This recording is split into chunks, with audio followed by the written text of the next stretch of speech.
नमस्कार, स्वागत है आप सबका। आप देख रहे हैं प्रिय रंजन भारती रिपोर्ट्स। मैं प्रिय रंजन भारती। आनंद मोहन यानी लवली आनंद के पति और विधायक चेतन आनंद के पिता, ये बड़ी सुर्खियों में हैं। और सुर्खियां इनको लेकर इसलिए बनी है कि जिस समता पार्टी और बिहार पीपुल्स पार्टी को मिला करके जनता दल यूनाइटेड के गठन की का दावा वो कर रहे हैं, उनका कहना है कि पार्टी के लोग नीतीश कुमार को रसातल में ढकेल दिए और वैसे लोग जो थैलियां बांटते हैं और अपना कमाई का धंधा करते हैं, वैसे लोगों की वजह से ये सब हो रहा है। नीतीश कुमार को गर्दिश में खड़ा कर दिया। ऐसे लोगों को पार्टी से चले जाना चाहिए। उनकी इस तरह की बातों को लेकर के बवाल मचा हुआ है। कई लोगों ने जनता दल यूनाइटेड के उन्हें नसीहत दी। उन्होंने काफ़ी भरा बुरा कहा गया, लेकिन इन सब के बावजूद वो अपने बयानों पर डटे हुए और कहते हैं कि मुझे कोई फ़र्क नहीं पड़ता है कौन क्या कहता है और मैं किसी की बात का जवाब भी नहीं देना चाहता हूँ। मैं क्या करूँगा ये समय आने पर खुलासा करूँगा। उन्होंने पटना आने के साथ कुछ बातें कही। आज वो दिल्ली से पटना लौटे। उन्होंने हवाई अड्डे पर बड़ी बड़ी बातें की। कहा कि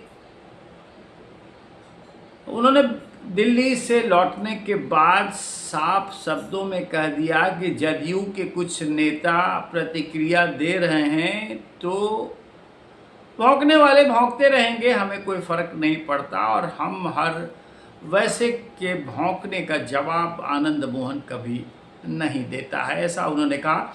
ये भी कहा कि पत्रकारों ने जब उनसे कई बार सवाल किए कि उनके बेटे चेतन आनंद को उप मंत्री का दर्जा दे दिया गया है, उन्होंने कहा कि उप मंत्री यानी चुप मंत्री, चुप करा देने की ये कोशिश होती है।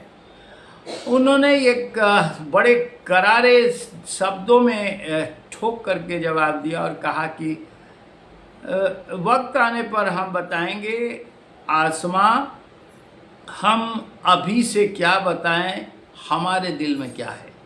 लेकिन वो शेर व शायरी करने के अंदाज वाली बातें हैं उनकी और वो पुराना अंदाज है।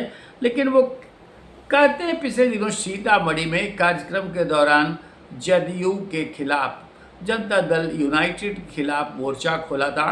उन्होंने कहा था कि नीतीश कुमार को उनकी पार्टी के लोगों ने जिंदा दफन कर दिया है। नीतीश के बेटे निशांत को स्वास्थ्य मंत्री बनाए जाने पर आनंद मोहन ने कहा था, बाप बेटे को डॉक्टर की ज़रूरत है।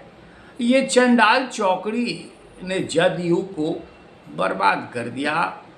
जदयू अब थैली वाली पार्टी हो गई है, जिसने थैली पहुंचाई वो मंत्री बना। उनकी इन बातों पर बड़ी तेज प्रतिक्रिया हुई। कई लोगों ने उन्होंने काफ़ी बुरा भला कहा था।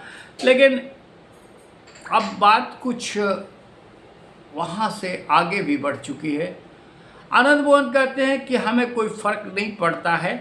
पार्टी ने बयानी जिन लोगों ने खड़ा किया वैसे लोग अब हाशिए पर चले गए हैं और जो कमाई करने वाले, जो धंधा करने वाले हैं, वो लोग पार्टी को गर्त में ले जा रहे हैं। उन्होंने कहा कि नीतीश कुमार की मजबूरी का फ़ायदा उठाया जा रहा है। आज कौन लोग हैं चेतन आनंद को नबीनगर भेज देते हैं और सबको सरफुद्दीन का गला काट देते हैं, ऐसे कौन से लोग? उन्होंने कहा कि बिहार में नए सीएम के शपथ ग्रहण में नीतीश कुमार मौजूद थे। 85 एमएल के साथ वे खड़े, विधायकों के साथ वो खड़े हैं, लेकिन उनकी फ़ोटो तक नहीं थी। आज जो सरकारी बोर्ड लगाए जा रहे हैं उसमें डिप्टी सीएम का भी नाम गायब हो जा रहा है। चेतन आनंद को मंत्री नहीं बनाए जाने पर आनंद मोहन ने खुल करके कहा कि कुछ लोग नैरेटिव सेट कर रहे हैं कि आनंद मोहन बेटे को पद दिलाने के लिए बौखला गया है। इन लोगों को जनता दल यू का बोरिया बिस्तर समेटने से मतलब है। ये लोग यही करना चाह रहे हैं, पूरे एनडीए को डुबो रहे हैं। आज चुनाव हो जाए, आरा बक्सर के एमएलसी चुनाव में थैली को करारा जवाब मिला है। दूसरा चुनाव फिर होने वाला है। लोग कहते हैं टाइगर अभी जिंदा है, सिंह इज किंग। देखते रहिए आप, पैसे का खेल हो रहा है। जो लोग परिवारवाद पर हल्ला मचाते हैं, उन्हीं के भाई को डुबरांव में टिकट दिया गया।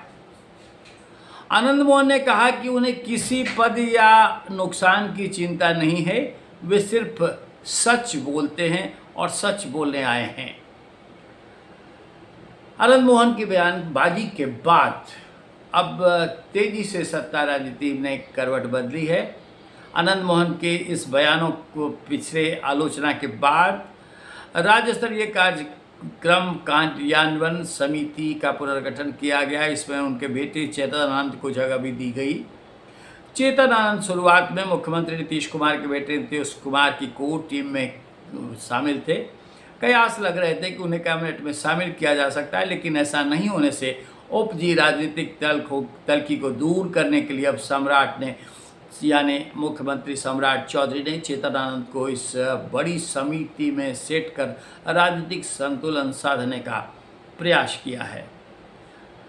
इन सब के बावजूद जनता दल यूनाइटेड के भीतर लग रहा है अंदर खाने में खटास तो है, और ये खटास की ही वजह है कि लगातार जिस तरह से देखा जाना चाहिए वो एक सहूलियत से सब कुछ अपनी रवानगी में नहीं चल पा रहा है। नीतीश कुमार आज फिर जनता दल यूनाइटेड के कार्यालय चले गए। 3 मंत्रियों को आज जनता का दरबार करना था, लेकिन वो नहीं हाजिर हुए थे। उन्होंने नसीहत दी कि जो नहीं मंत्री आते हैं उनको बुलाइए और सबको क्लास लेंगे। फिर विजय चौधरी के पास वो गए और कहा कि सब कुछ ठीक नहीं चल रहा है, शाम को हमारे पास आइएगा, हम बैठ कर के बातचीत करें। नीतीश कुमार आज भी चाहते हैं कि सब कुछ संतुलित हो करके चले, लेकिन एनडीए की साझेदारी पर जिस तरह से आनंद मोहन ने ठीकरा फोड़ा है, अब लगता है कि कहीं तालमेल में कोई रंचमात्र भी, कहीं कोई कमी तो ज़रूर है, जिसकी वजह से ये खटास उभड़ रही है और इसका फायदा विपक्ष को मिले। लेकिन विपक्ष कितना ले पाएगा, अभी तो कोई चुनाव है नहीं, लेकिन विधान परिषद के जो चुनाव हैं उसमें सीटों के संख्या बल के हिसाब से महागठबंधन को एक ही सीट मिलना तय है और बाकी उसकी झोली से एनडीए बहुत कुछ झटक कर अपने साथ और अपना बड़ा चेहरा बना करके खड़ा हो जाएगा। लेकिन इस खींचतान के बीच ये संतुलन की आवश्यकता तो ज़रूर दिख रही है। ऐसा ना हो कि इसके नुकसान कालांतर में उठाने एनडीए के नेतृत्व को पड़ जाए। इससे पहले ही सब कुछ संतुलित करना आवश्यक है और राजनीति में संतुलन ही सब कुछ होता है। आज के अंक को बस इतना ही। हम आपसे निवेदन करेंगे कि कमेंट बॉक्स में जाके ज़रूर अपनी प्रतिक्रिया दीजिए और अब तक सब्सक्राइब नहीं किया है तो हमारे चैनल को सब्सक्राइब कीजिए, लाइक कीजिए, शेयर कीजिए। फिर मिलते हैं। नमस्कार।